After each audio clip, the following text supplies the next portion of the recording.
गुरुजी प्रणाम। प्रणाम भैया जी। गुरुजी, पंचांग में जो गुण मिलापक चक्र के अंतर्गत गुणों की संख्या के नीचे जो 0 से लेकर 6 तक की जो संख्याएं अंकित रहती हैं, गुण मिलापन में इनका क्या तात्पर्य है? ठीक है, बेहतर है। आपका जो प्रश्न है वो आजकल क्या हो रहा है कि वर और वधू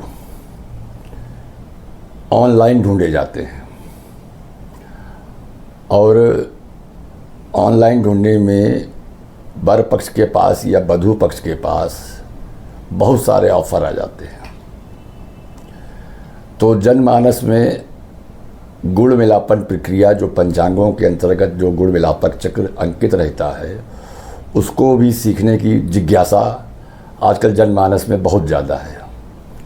लेकिन उनको व्यवहारिकता में कठिनाई क्या आती है कि कुछ तकनीकी शब्द या कुछ उसमें तकनीकी अंक अंकित रहते हैं जो आम जनमानस की समझ में नहीं आते हैं।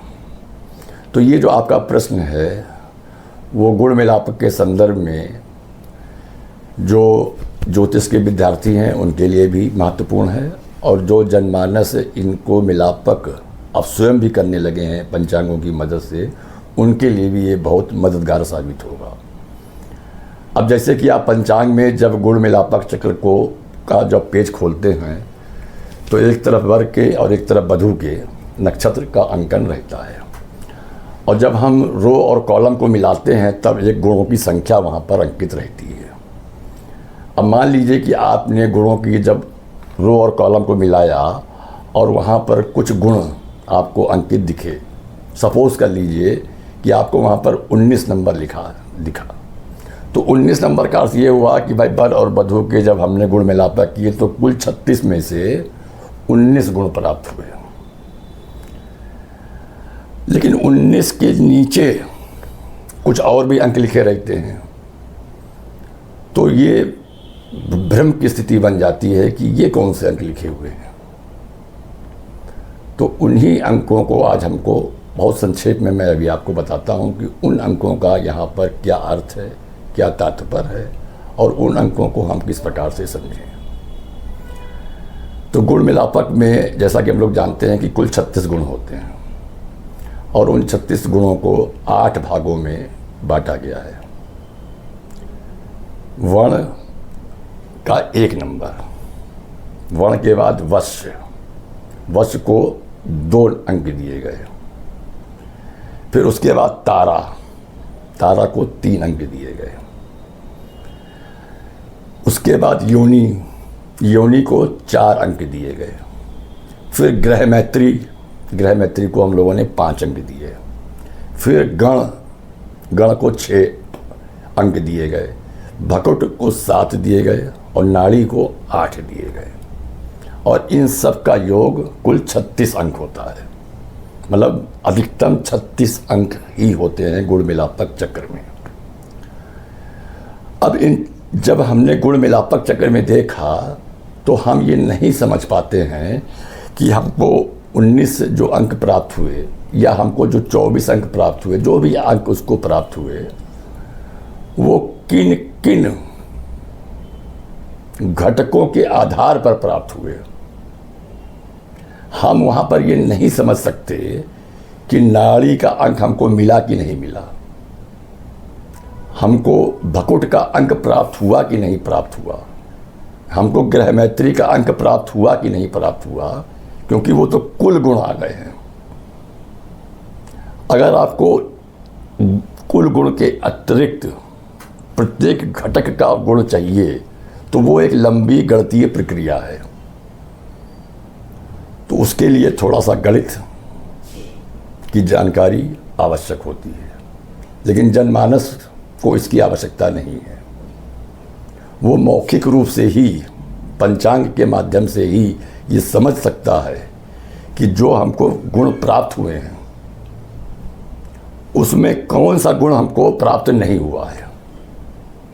अब सपोज कर लीजिए कि मान लीजिए आपको 22 अंक प्राप्त हुए, तो हम ये जान सकते हैं कि भकुट का गुण प्राप्त हुआ है अथवा नहीं हुआ है। उसी के लिए जो नीचे अंक रहते हैं, अगर उन अंकों को हम समझ लें तो जो घटक हैं हमारे पास 8, हम उनका भी एक संदर्भ के रूप में समझ सकते हैं कि किस घटक के अंक हमको प्राप्त नहीं हुए। तो इसी क्रम में 0 0 से लेकर के 6 अंक तक, अब किसी किसी पंचांग में 0 1 1 2 3 4 के बाद कॉमा लगा होता है, लेकिन अधिकांश पंचांगों की में कॉमा नहीं लगा होता है।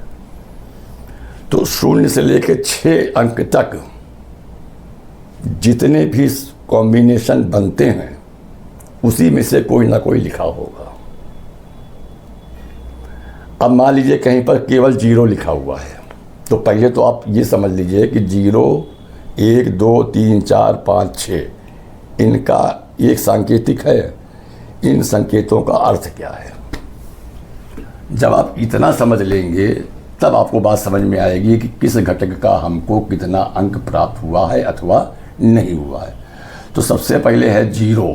0 को हम कैसे समझेंगे कि अगर कन्या का नक्षत्र वर के नक्षत्र से पहले है, अगर 0 अंकित है तो इसका अर्थ ये हुआ कि कन्या का नक्षत्र वर के नक्षत्र से पहले आया हुआ है, और इसको हम लोग दोष मानते हैं मिलापक में कि कन्या का नक्षत्र पहले नहीं होना चाहिए। कन्या का नक्षत्र, ये मिलापक के कुछ नियम हैं, तो कन्या का नक्षत्र पहले नहीं होना चाहिए। 0 अंकित है, इसका ये अर्थ है कि इस मिलापक में कन्या का नक्षत्र वर के नक्षत्र से पहले दिया हुआ है।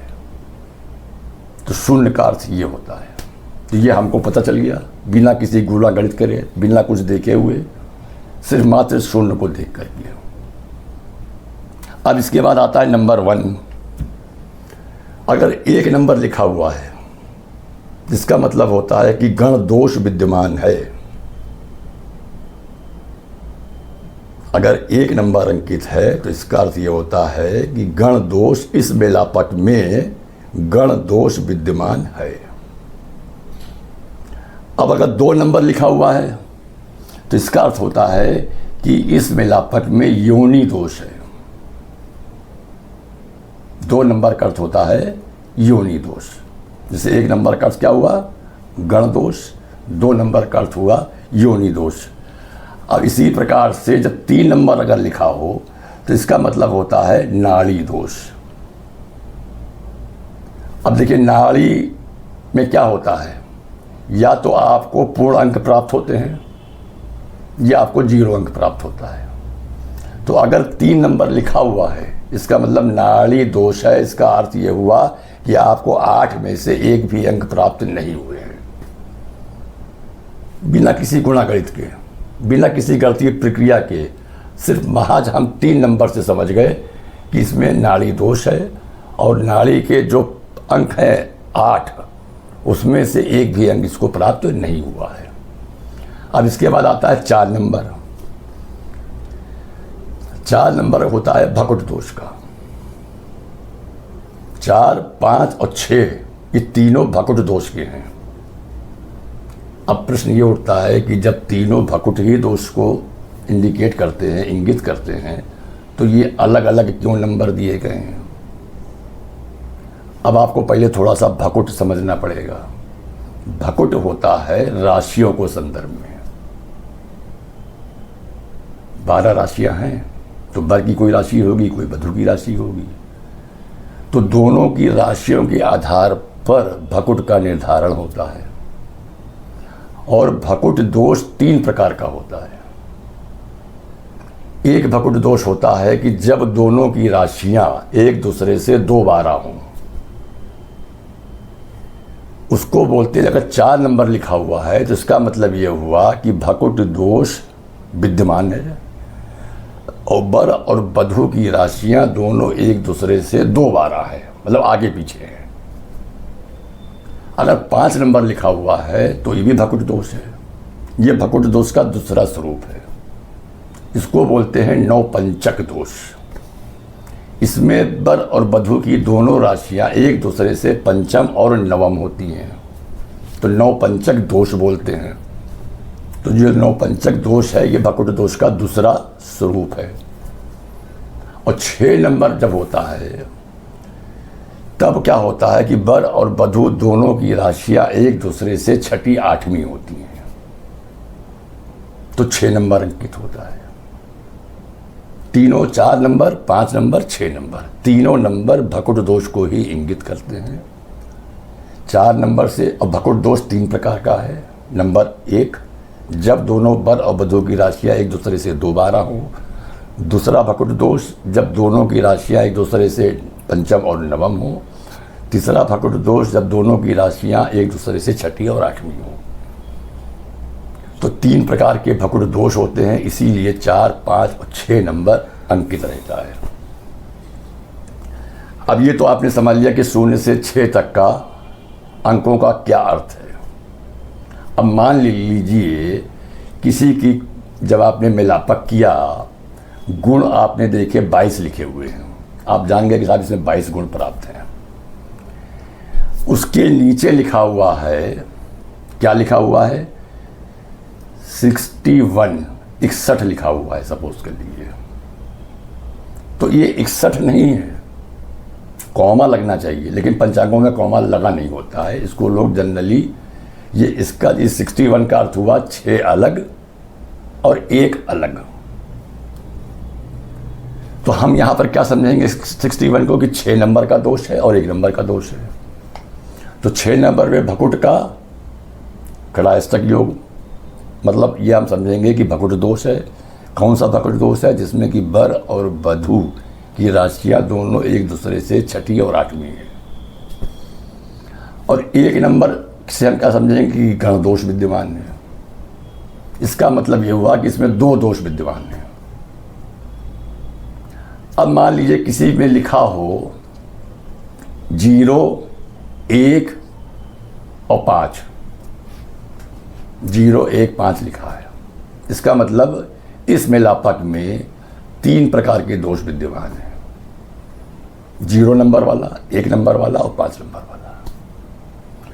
तो इस प्रकार से इन अंकों के माध्यम से, ये जो सांकेतिक अंक लिखे होते हैं, इनके माध्यम से हम लोग गुण मिलापक चक्र में बिना किसी गणितीय प्रक्रिया के द्वारा महज मौखिक रूप से ही तुरंत समझ लेते हैं कि ये मिलापक में किन घटकों के द्वारा इसमें दोष विद्यमान है।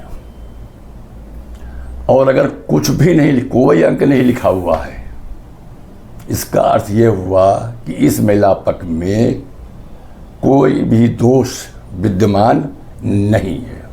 न नाड़ी दोष है, न भकुट दोष है, न गण दोष है, कोई दोष विद्यमान नहीं है। इसका अर्थ ये हुआ, अगर गुणों की कुल संख्या के नीचे 0 से लेकर 6 तक अगर कोई अंक अंकित नहीं है, तो इसका सीधा सा अर्थ ये हुआ कि इसमें कोई भी दोष विद्यमान नहीं है। पंचांग खोलिए, गुण मिलापक चक्र खोलिए, इन अंकों को देखिए, सहज ही समझ में आ जाएगा कि इन अंकों का क्या अर्थ होता है। धन्यवाद, नमस्कार।